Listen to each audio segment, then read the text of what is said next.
Sebelum melanjutkan, jangan lupa subscribe dulu, terima kasih. Bab 200 Bagaimana rasanya? Penguasa neraka meliriknya sekilas lalu menggendong Feng Jiu ke meja untuk duduk sambil memerintahkan, ambilkan aku obat. Mendengar itu, Sadowan tidak punya pilihan selain membawa kedua wanita itu keluar dan pergi mengambil obat luka untuk dibawa ke sana sebelum meletakkannya di atas meja. Melihat tuannya menggendong pemuda itu di tangannya sambil duduk di pangkuan tuannya, dia membuka mulutnya, ingin berbicara tetapi kemudian tidak tahu harus berkata apa. Tubuh Feng Jiu kaku saat dia duduk di pangkuan penguasa neraka dan dia merasa seolah-olah dia sedang duduk di atas ranjang paku, seluruh tubuhnya sangat tidak nyaman. Namun seseorang tampaknya tidak merasakan sesuatu yang salah sama sekali saat dia terus melakukan apa yang dia inginkan, bertindak seolah-olah tidak ada yang salah sama sekali. Tuan neraka, tentang ini, luka kecil ini tidak apa-apa dan aku tidak perlu merepotkanmu untuk mengoleskan obat untukku. Aku harus bangun dan segera kembali. Feng Jiu berkata sambil berpikir untuk berdiri. Namun, bokongnya baru saja terlepas dari pangkuan tuan neraka ketika dia ditekan kembali. Duduklah dengan benar. Tubuhnya menegang seperti batang kayu saat ditekan kembali ke pangkuannya, tidak berani bergerak sembarangan.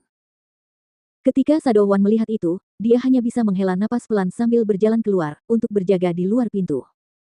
Tidak perlu dikatakan bahwa dari apa yang terlihat, tuannya sudah jatuh terlalu dalam ke dalam lumpur, dan tidak bisa ditarik keluar lagi. Sadowan. Kenapa aku melihat kedua wanita itu kembali dengan wajah menangis? Apa yang terjadi? Bukankah Tuhan mengizinkan mereka menunggunya di tempat tidur? Grey Wolf tidak dapat menahan diri untuk melangkah maju dan bertanya dengan rasa ingin tahu saat dia masuk ketika dia melihat Sadowan berdiri berjaga di pintu. Kenapa kau datang ke sini? Tanya Sadowan sambil menghalangi pintu. Ia melirik sekilas ke dalam lalu melangkah maju untuk menghentikan pria itu, tidak ingin Grey Wolf melihat Lord memeluk pemuda itu dan bahkan membantunya mengoleskan obat. Ada apa? Kenapa kau menghentikanku? Grey Wolf tidak menyadari situasi itu dan melihat pintunya tidak tertutup, dia menjulurkan lehernya untuk mengintip ke dalam. Namun melihat Sadowan terus-menerus menghalanginya tepat di depan matanya, dia tidak bisa menahan diri untuk tidak merasa frustrasi dan mengulurkan tangan untuk mendorongnya menjauh sambil mengeluh, apa yang sedang kamu lakukan? Tetapi, saat matanya tertuju pada pemandangan di dalam ruangan, kekuatan meninggalkan kakinya dan dia hampir terjatuh dan duduk di tanah. Apakah aku melihatnya dengan benar? Sang penguasa memeluk anak itu. Grey Wolf mencengkeram kerah baju Sadowan dengan erat, matanya terbelalak dan melotot karena terkejut. Sadowan menariknya ke suatu tempat di luar untuk berjaga-jaga jika kata-katanya dapat didengar oleh tuannya di dalam. Bahkan jika kau sudah melihatnya, kau harus berpura-pura tidak melihat apapun. Kembalilah ke tempat asalmu. Tuan tidak akan bebas untuk melihatmu saat ini. Tidak, mereka. Jangan tanya aku. Aku tidak tahu apa-apa. Kata Sadowan sambil bibirnya mengeras, kembali ke pintu untuk melanjutkan penjagaannya.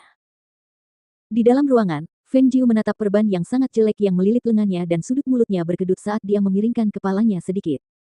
Melihat penguasa neraka tanpa topeng dari jarak yang begitu dekat, dia tiba-tiba merasa bahwa dia mungkin benar-benar telah bertemu dengannya sebelum dia menatapnya lebih lama.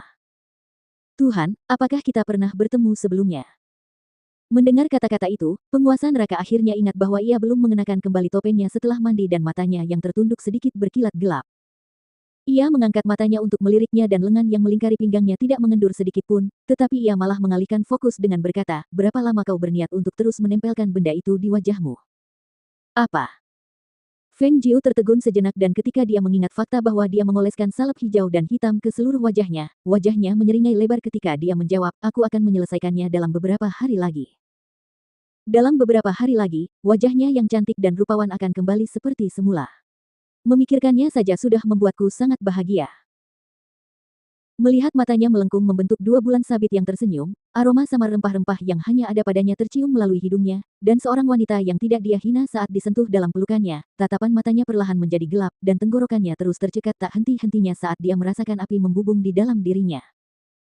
Dia tidak pernah mempunyai perasaan apapun terhadap siapapun selain dia, di mana dia merasakan semacam dorongan yang tidak dapat dipahami.